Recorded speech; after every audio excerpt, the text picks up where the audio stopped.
mynews.studio. Imagine this. Every minute, a football field's worth of rainforest is saved. But does that small victory actually make an impact on our climate? Today is November 26, 2025. Here's what the data shows. For the third decade in a row, global deforestation rates have declined. Between 2015 and 2025, about 10.9 million hectares of forest were lost each year. That's less than before. But, and this is important, the 2025 Forest Declaration Assessment says we're still losing forests 63% faster than we should be if we want zero deforestation by 2030. Are these numbers enough? Are we moving quickly enough? Are these numbers enough? Are we moving quickly enough? That's really the heart of it. On the surface, there's progress, but underneath, there's still a lot of urgency. Take Brazil, for example.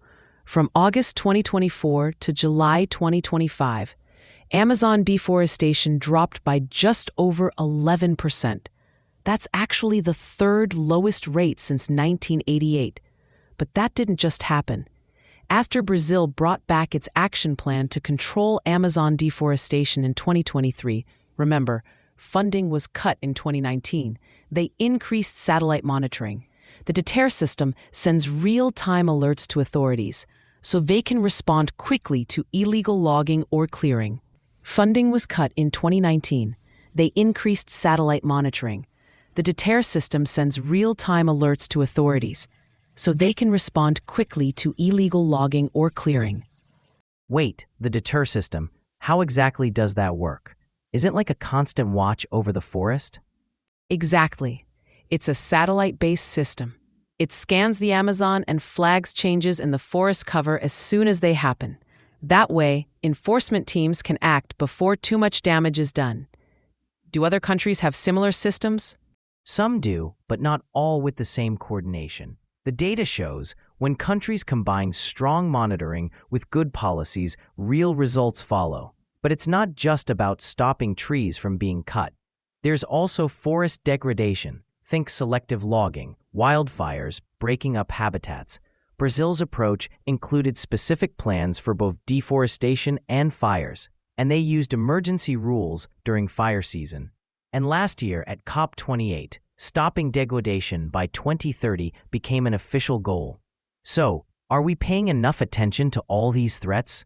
Stopping degradation by 2030 became an official goal. So, are we paying enough attention to all these threats? We're making progress, but there's another important piece: indigenous lands and protected areas. In the Brazilian Amazon, studies show that losing these protections would mean 35% more forest loss. Traditional management, along with legal status, really helps. But illegal land grabs and political issues still put these areas at risk. So if indigenous rights aren't upheld, all the progress could slip away? That's right. The legal protections and the day-to-day reality on the ground both matter. There's another twist.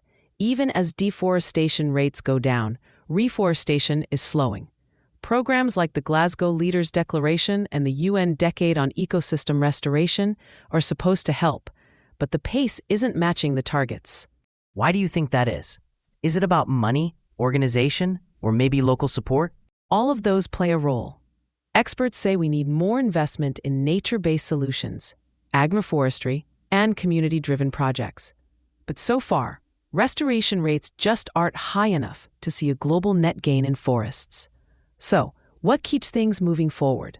Consistent funding for technology, firm enforcement of environmental laws, support for indigenous rights, and, maybe most importantly, dealing with the economic factors that drive forest loss in the first place. Brazil's recent results show that fast progress is possible, but it requires political commitment and consistent action. So we're making a turn, but we haven't crossed the finish line.